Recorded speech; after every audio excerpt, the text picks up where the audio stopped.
जैसा कि हमने पिछले एपिसोड में देखा था, किन्नान ने वहां पर एंशिएंट ब्लड फिनिक्स को पूरी तरह जिंदा कर दिया था और वो वहां पर जिंदा होते ही किन्नान से पूरी तरह से फ्लर्ट करने लगी थी, जहां किन्नान ना चाहते हुए भी बेचारा ब्लश कर रहा होता है। उसके बाद किन्नान और जनरल दी की झड़प रुकने के साथ वो एपिसोड वहीं पे समाप्त हो गई थी।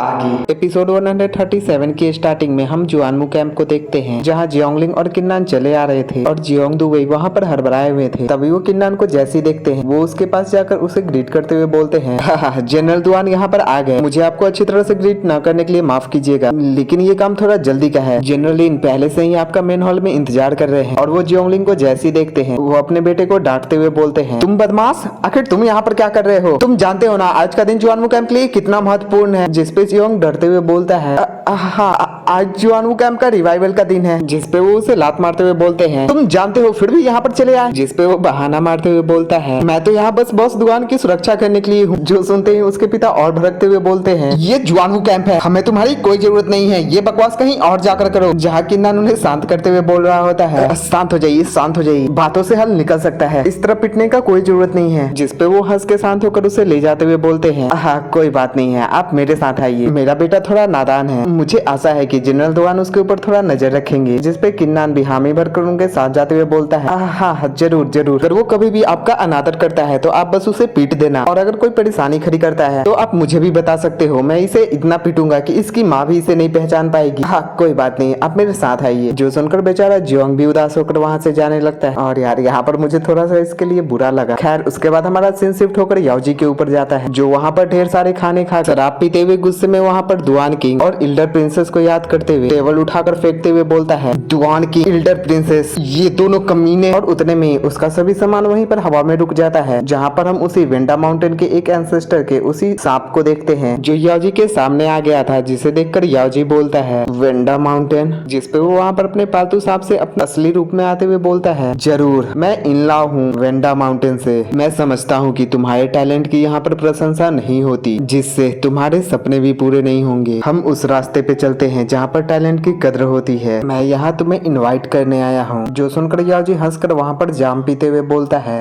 मैं अपने अंतरात्मा से पूरी तरह हॉलोइंग व्हाइट टाइगर के लिए समर्पित हूँ, तो मैं आखिर क्यों ही अलायंस बदलूंगा। जिसपे वो फिर से अपने नाग वाले रूप में आकर उसे बहकाते हुए बोलता है, खुद को बेवकूफ मत बनाओ, हॉलोइंग व्हाइट टाइगर तुम्हें सिर्फ अपने एक प्यादे की तरह देखता है, वो तुम्हें यहाँ से बाहर निकाल देगा जब उसका काम खत्म हो जाएगा। जो सब भड़काऊ बातें सुनने के बाद याओजी को भी जनरल दी की बातें याद आती है, जहाँ पर उसने याओजी को कचरा और बहुत बुरा भला बोला था। जो सब याद आते ही उसे भी बहुत ज्यादा गुस्सा आता है। वहीं वो उसे और भड़काते हुए बोल रहा होता है, अगर तुम इसमें सफल भी हो जाओगे, अगर तुमने सेकंड प्रिंस को उनकी राजगद्दी पाने में मदद भी कर दी, तो तुम्हें सिर्फ एक शिकारी कुत्ते की तरह बाहर निकाल दिया जाएगा, जिसे कि शिकार करने के बाद निकाल दिया जाता है। यही तुम्हारी किस्मत है। जो सुनकर आखिरकार याओजी भड़कते हुए बोलता है, नहीं मैं ऐसी किस्मत को नहीं स्वीकार करता। जिसपे वो उसे एक पॉइजनस बॉल जैसी चीज देते हुए बोलता है, अच्छे तुम्हारे अंदर जज्बा है, इसे लो, ये मेरे तरफ से तुम्हारे लिए एक तोहफा है, ये तुम्हारी किस्मत बदलने में मदद करेगी। फिर भी याओजी हिचकिचा रहा होता है। जिसपे वो उसके ऊपर चिल्लाते हुए बोलता है, इसे लो।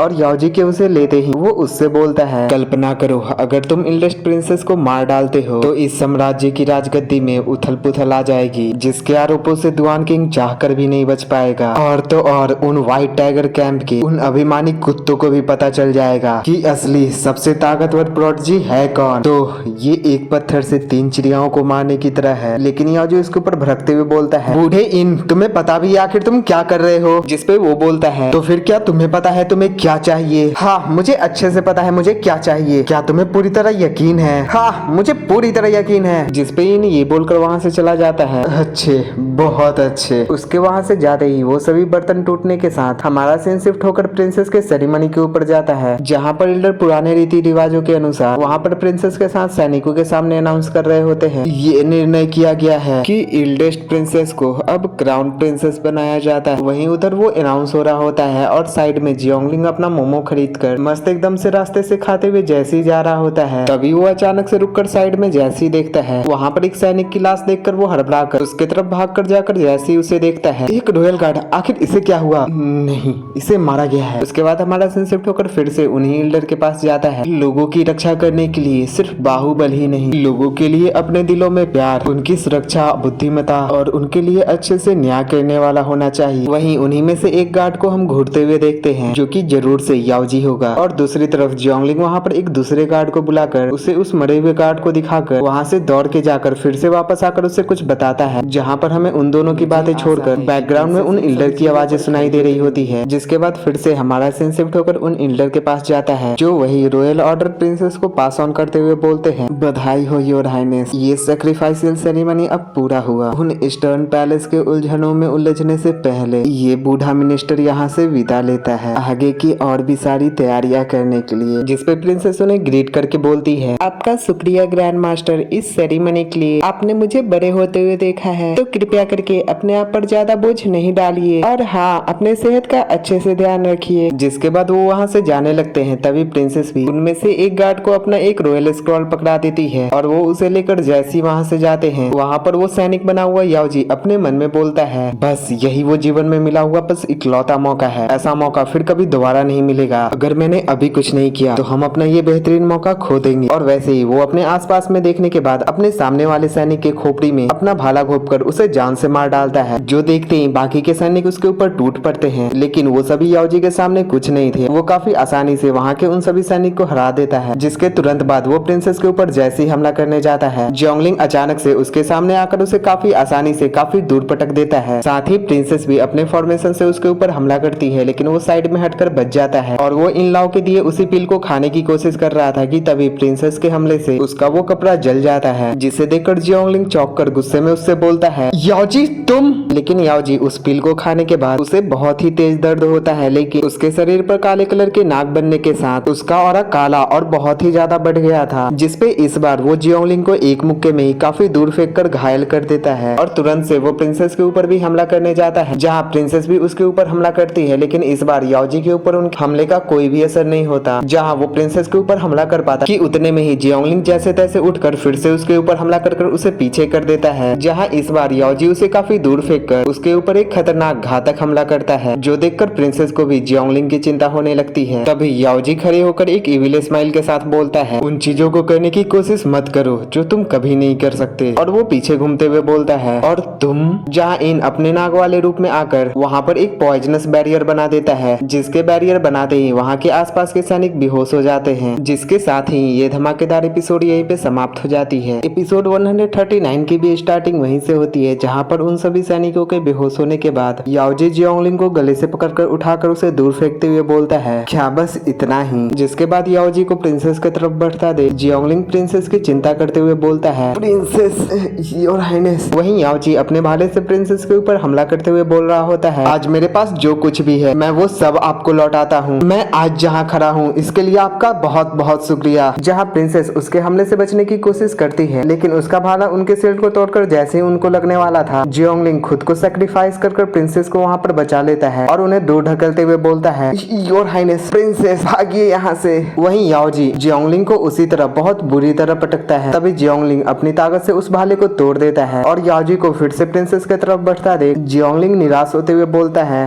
बॉस दुआन। वहीं प्रिंसेस फिर से शील्ड बनाकर उसके हमले से बचने की कोशिश करती है, लेकिन इस बार भी उनका शील्ड कोई काम नहीं आता और वो हमला उन्हें लग पाता उससे पहले ही हम किन्नान के उस डिवाइन आर्ट स्वॉर्ड टेक्निक को देखते हैं, जो वहाँ पर बीच में आकर याओजी को काफी दूर ढकेल देता है और प्रिंसेस जैसी खुश होकर पीछे की तरफ देखती है, दुआन किंग। वहाँ किन्नान काफी धमाकेदार तरीके से एंशिएंट जुआनवो टॉर्टोइज के ऊपर खड़ा होकर उनके तरफ बढ़ते हुए बोलता है, योर हाइनेस बस पीछे घूमिए, मैं यहाँ पर खड़ा हूँ। जहाँ प्रिंसेस के स्माइल के साथ याओजी जमीन से बाहर की तरफ निकलते हुए बोलता है, दुआन किंग तुम एकदम सही समय पर आए हो। मैं इससे इनकार करता हूँ कि मैं एक ही आदमी से 3-3 बार हारूंगा। वैसे ही वो दुआन किंग के ऊपर हमला कर देता है, जहाँ उन दोनों के बीच काफी धमाकेदार फाइट होने लगती है। वहीं किन्नान को वहाँ देखकर इन लाओ का वो सांप वहाँ से भागने की कोशिश करता है, लेकिन वहाँ पर एंशिएंट ब्लड फिनिक्स आकर उसे अपने पंजों में दबोच कर नीचे जमीन पर जैसी फेंकती है, वो एंशिएंट जुआनवो टॉर्टोइज बेचारे को अपने पैर से कुचलकर उसे पूरा का पूरा खा ही जाता है और बेचारे का काम तमाम। वहीं दूसरी तरफ किन्नान याओजी को बहुत बुरी तरह कूट रहा होता है, जहाँ जमीन पर गिरने के बाद याओजी जैसे ही खड़ा होता है, ऊपर की तरफ से किन्नान काफी सारे भाले को एक बार में ही याओजी की तरफ हमला करके उसके शरीर के आर पार कर देता है, जहाँ बेचारे को संभलने तक का मौका नहीं मिला होता और इस तरह याओजी का भी अंत बहुत बुरा हुआ। उसके बाद किन्नान जल्दी से जोंगलिंग की चिंता करते हुए उसे सहारा देने के लिए दौड़कर उसके पास जाता है। वैसे ही जोंगलिंग किन्नान से बोलता है, बॉस दुआन, मैं हाइनेस की सुरक्षा करने में नाकामयाब हो गया। जो सुनकर किन्नान अपना सर हिलाकर उसे मना करके उसकी चिंता करते हुए उसे एक पील देते हुए बोलता है, नहीं, तुमने बहुत अच्छा काम किया है, ये सब छोड़ो, पहले खुद को हील करो। उसके बाद किन्नान अपने गॉड ऑफ वार आई का प्रयोग करके आसपास में जांचने लगता है, जहाँ जांचने के बाद वो उन सभी से बोलता है, यहाँ का खतरा टल चुका है, इंपीरियल गार्ड्स जल्द ही यहाँ पहुँचने वाले हैं। आप दोनों सीनियर आपको अभी छिप कर रहना होगा, कृपया करके तब तक के लिए आप लोग मेरे दांतियान में छुप जाइए। वहीं वो जवान वो टर्टल किन्नान को बताते हैं, वो सांप जो अभी यहाँ पर मौजूद था वो वेंडा एंसेस्टर के इन लाओ का पालतू था। अगर सोच कर देखा जाए तो वो एंशिएंट किंगडम के अंदर इतनी अंदर तक चले आए, सच में उनकी हिम्मत की कोई सीमाएं नहीं है। और उन दोनों के किन्नान के सोलसी के अंदर छुपने के बाद किन्नान वहाँ पर गुस्से में बोलता है, वो वेंडा माउंटेन फिर से। उतने में ही वहाँ पर सेवेंथ प्रिंस सभी रॉयल गार्ड्स के साथ पहुँच गए थे और वो वहाँ दौड़ के अपनी बहन के पास जाकर उनकी चिंता करते हुए बोलते हैं, बहन कहीं तुम्हें चोट तो नहीं लगी, मुझे ठीक से देखने दो। जहाँ प्रिंसेस बोलती है, अब सब खत्म हो चुका है, मैं ठीक हूँ। उसके बाद हमारा सीन शिफ्ट होकर किन्नान के सोलसी के अंदर का दिखाया जाता है, जहाँ किन्नान के इतने बड़े सोलसी को देखकर जुआनवो टर्टल फिनिक्स से बोलते हैं, ये छोटा लड़का भले ही जवान है लेकिन इसकी सी ऑफ कॉन्शियसनेस काफी बड़ी है। जिसपे फिनिक्स बोलती है, अब हम समझ चुके हैं कि वही एक असली खजाना है। वैसे कुछ समय पहले ही कोई उसके कमजोर कल्टीवेशन पे संदेह कर रहा था, क्या उसने तुम्हें फिर से जिंदा नहीं कर दिया? पे जुआन वो बोलते हैं, समय के साथ हालात भी बदल जाते हैं। तभी उनके साइड से किन्नान का नेसेंट सोल गुजरने के एहसास से वे चौंकते हुए बोलते हैं, अभी अभी कोई चीज हमारे बगल से गुजरी। जिसपे फिनिक्स बोलती है, ऐसा लगता है कि वो उस छोटे की प्रीमोडियल स्पिरिट होगी। उतने में उनके सामने एम्प्रेस फेयुई आ जाती है, जिन्हें वहाँ देखकर वो दोनों चौंक कर उन्हें ग्रीट करके बोलते हैं, योर मैजेस्टी, हमें पता नहीं था कि आप भी यहाँ हैं। हमने आपको परेशान किया, हमारी इस गलती के लिए आप हमें माफ कर दीजिएगा। वहीं किन्नान की नेसेंट सोल नीचे की तरफ हंस रही थी, तभी जुआन वो उसके ऊपर ही गिरने वाले थे कि तभी एम्प्रेस अपने पावर का इस्तेमाल करके उन दोनों को भी एक छुटकू से स्पिरिट में बदल देती है। वैसे ही किन्नान का वो स्पिरिट उन दोनों के साथ खेलने लगता है, जो देखकर एम्प्रेस भी स्माइल करते हुए अपना सर हिलाती है। उसके बाद हमारा सीन शिफ्ट होकर सेवेंथ प्रिंस, प्रिंसेस और किन्नान के ऊपर जाता है, जहाँ प्रिंसेस किन्नान से बोल रही होती है, मैंने ये कभी उम्मीद नहीं की थी कि बस एक रात में ही तुम्हारी कल्टीवेशन इतनी भयंकर रूप से बढ़ जाएगी। जिसपे किन्नान बोलता है, योर हाइनेस, आप मेरी यूं ही तारीफ ही कर रही हैं। पिछले रात जुआनवो कैंप ने मुझे ढेर सारे प्राइमल स्टोन दिए थे, जिसे ऑब्जर्व करने के बाद ये स्वाभाविक है कि मेरी कल्टीवेशन को पहले से तुलना नहीं की जा सकती। और प्रिंसेस बोलती है, तुम्हारे और मेरे बीच में इन सभी फॉर्मेलिटीज की कोई आवश्यकता नहीं, और ये देखो मैंने काफी सारी अच्छी शराबें इकट्ठा की है, तुमने मेरी जान बचाई है, इसकी शुक्रिया के तौर पर। मुझे याद है कि तुमने मुझसे कहा था कि तुम्हारी एक दोस्त को शराबें बहुत ज्यादा पसंद है, तो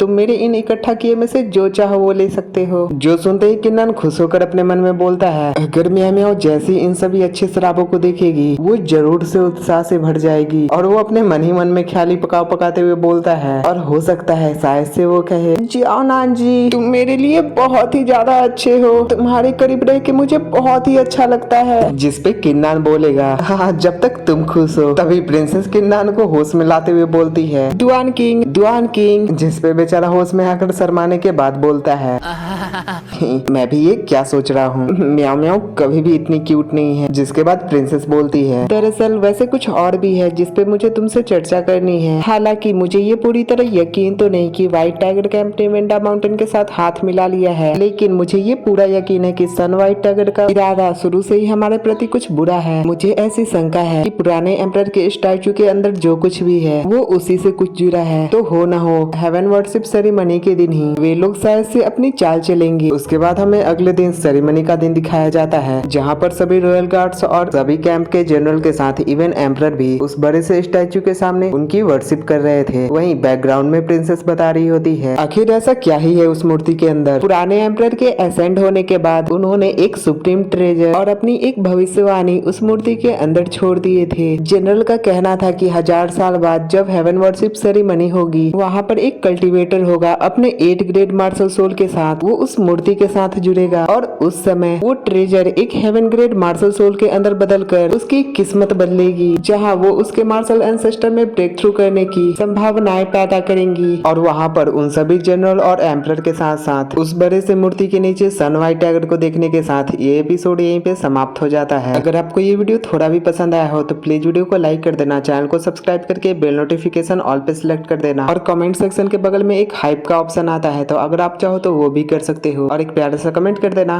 राधे राधे।